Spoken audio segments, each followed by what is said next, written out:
Hello नमस्कार, मैं हूं मुकेश कुमार। स्वागत करता हूं एक बार फिर से brain power zone YouTube channel में। क्षमा चाहता हूं, बहुत दिनों के बाद एक बार फिर से लेकर आया हूं, उपस्थित हूं फायर हिम चैप्टर लेकर। ये पोएट्री सेक्शन 12 का 100 मार्क्स की इंग्लिश का है।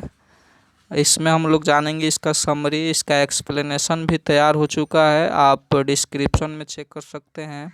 ऑब्जेक्टिव भी तैयार हो चुका है, वो भी आप चेक कर सकते हैं। ये चैप्टर का नाम है फायर हिम। बता दें कि इसका प्रोनाउंसिएशन जो है बहुत सारे लोग अलग अलग तरीके से करते हैं। कुछ लोग फायर हाइम पढ़ते हैं, कुछ लोग हाइमन पढ़ते हैं, कुछ लोग हिम पढ़ते हैं, कुछ लोग हिम्न पढ़ते हैं। तो आपको जो अच्छा लगता है वो पढ़िएगा। अभी हमें अच्छा लग रहा है फायर हिम पढ़ने से, ये हमको अच्छा लग रहा है। ओके, चलते हैं अपने समरी की तरफ। थोड़ी सी अबाउट ऑथर के बारे में जान लें। हम लोग ज़्यादा डिटेल चर्चा कर चुके हैं, इसके एक्सप्लेनेशन वीडियो में कवि के बारे में अधिक चर्चा किए हैं। इसमें शॉर्ट जानकारी लेंगे। इनकी जन्म है 1937 ईस्वी में, एज 82 ईयर्स। ये क्या हुआ था, लाहौर में जन्म लिए थे। अब बताएं कि इनकी नेशनलिटी जो है इंडियन है, फिर भी ये, और इनकी जो जन्म की बात है ये लाहौर बताया गया पाकिस्तान। ऐसा क्यों? तो ऐसा इसलिए कि 1937 में जो है अभी जो भारत और लाहौर जो है एक ही में था। लाहौर भारत में ही लाहौर था। बाद में ये विभाजन हुआ तो ये चला गया कहाँ पे, और इनकी डेथ की बात करें तो 1957 में इनकी डेथ हुई थी, मृत्यु हुई थी। इनकी बुक्स की बात करें तो the keeper of the dead, ये और भी अधिक बुक है लेकिन ये बहुत ही लोकप्रिय इनका बुक रहा है। एजुकेशन की बात करें तो university of the Punjab, Punjab university Chandigarh, ये उनकी एजुकेशन यहीं पे हुई थी, पठन पाठन शिक्षा यहीं पे हुई थी। ये फायर ह्यूमन का एक छोटा सा थीम बता दे कि कवि जो है एक अपनी फीलिंग्स को दर्शाते हैं। कि इस कविता में आप एक्सप्लेन में देखिएगा तो कवि जो है जलते हुए घाट का वर्णन किया हुआ है। जलता हुआ घाट मतलब शमशान घाट बोल सकते हैं, जहाँ पे लाश को जलाया जाता है, मुर्दे को दफनाया जाता है। वैसे घाट को ये विस्तृत चर्चा किए हुए हैं कविता के माध्यम से। कैसे लाल गेंद की तरह ऊपर की तरफ दिखता है, जो धुएं उठते हैं वो कैसे प्रचंड रूप में दिखाई देते हैं। कभी अपने पिता के साथ टहलते हैं, वो कहते हैं कि आग सब कुछ निगल जाती है और आग छोड़ देती है, यही चीज़ है। इसमें हम लोग ज़्यादा डिटेल पढ़ेंगे। आइए समरी देखते हैं आगे। लिखा हुआ है कि the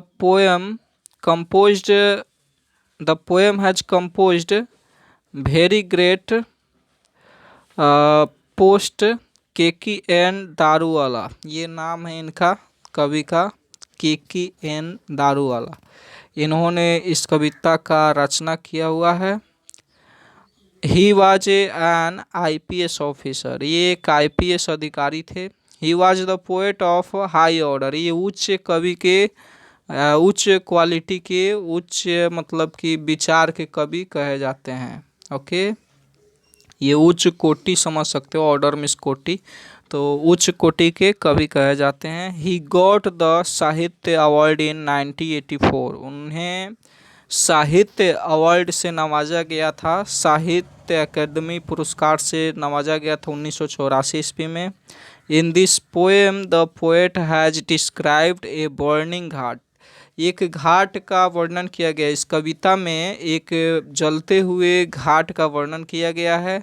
several dead bodies are burning there, यहाँ पे जो मृत शरीर होता है वो जलते हुए चीज़ को दिखाया गया इस कविता में। आगे है कि the sky is looking like a hot red ball, जो आकाश है, जो ऊपर वाला हिस्सा है, जो जहाँ पे दफनाया जाता है वहाँ से ऊपर वाला जो हिस्सा है वो एक गर्म लाल गेंद की तरह दिख रहा है। इसमें ये चीज़ दिखाया गया है।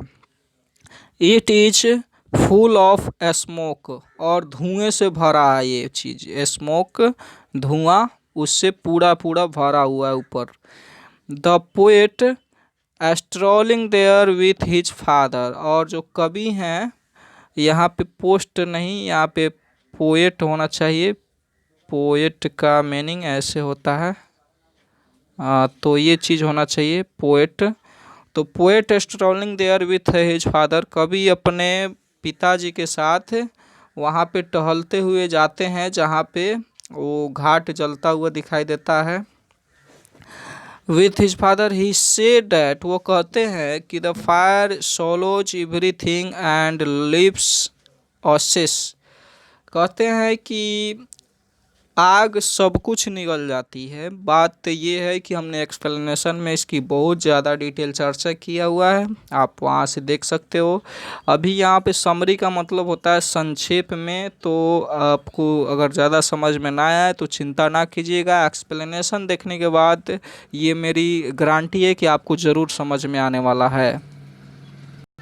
वो कहते हैं कि वो कहते हैं कि आग सब कुछ निगल जाती है और राख छोड़ देती है। एवरीथिंग एंड लीव्स असेस, आग में से जो राख निकलता है वहीं सिर्फ छूट जाता है, बाकी सब निगल जाता है, हड्डी वगैरह सबको जला देता है, मांस वांस सबको जला देता है। नेक्स्ट लाइन देखते हैं। The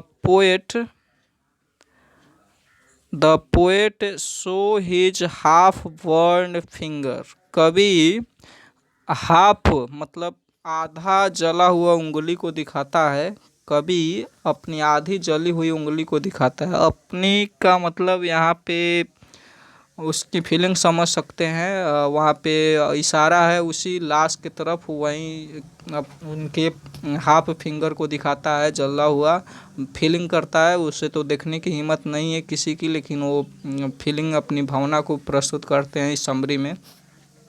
he belongs to Persian religion, वो पार्सियन है, रिलीजन धर्म से पारसी है। He said that he can not forget the scan, और वह इस चीज़ को, वह दृश्य को कभी नहीं भूल सकते हैं। क्यों नहीं भूल सकते हैं? क्योंकि 20 years ago the fire broke out in his village in which his first son was born.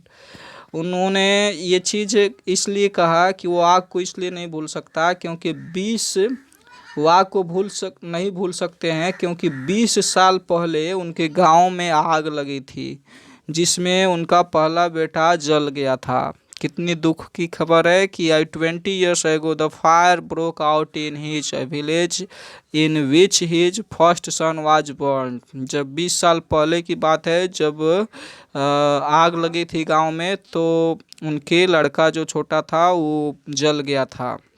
He said that the fire forgive him, और उनको मजबूरन आग के हवाले करना पड़ा, मतलब उनको जलाना पड़ा। आग लगी थी और उनका बेटा जल गया था, और वो कहते भी हैं कि आग ने उसे माफ़ कर दिया था, मतलब कि अधपक्का कर दिया था। और आगे है कि he swears that he will not commit any scan in his life, और जीवन में अपने आग को कभी वो भूल नहीं सकते हैं, उस स्कैन, उस दृश्य को कभी वो नज़रअंदाज नहीं कर सकते हैं। और आग क्षमा कर देता है। He also pardons from the fire, आग क्षमा कर देता है। अंत में कवि क्या कहते हैं? Lastly the poet say that the fire destroy everything, और अंत में कवि यही कहते हैं कि अग्नि सब कुछ नष्ट कर देता है, कुछ भी नहीं छोड़ता है, चाहे जितना भी महान व्यक्ति हो, कोई भी हो, वो आग के जब हवाले जाता है तो उसकी सब चीज़ राख हो जाती है, सब कुछ जल के राख हो जाती है। तो I hope you understand. Thank you, thanks for watching this video. जय हिंद, जय भारत, बेस्ट ऑफ लक।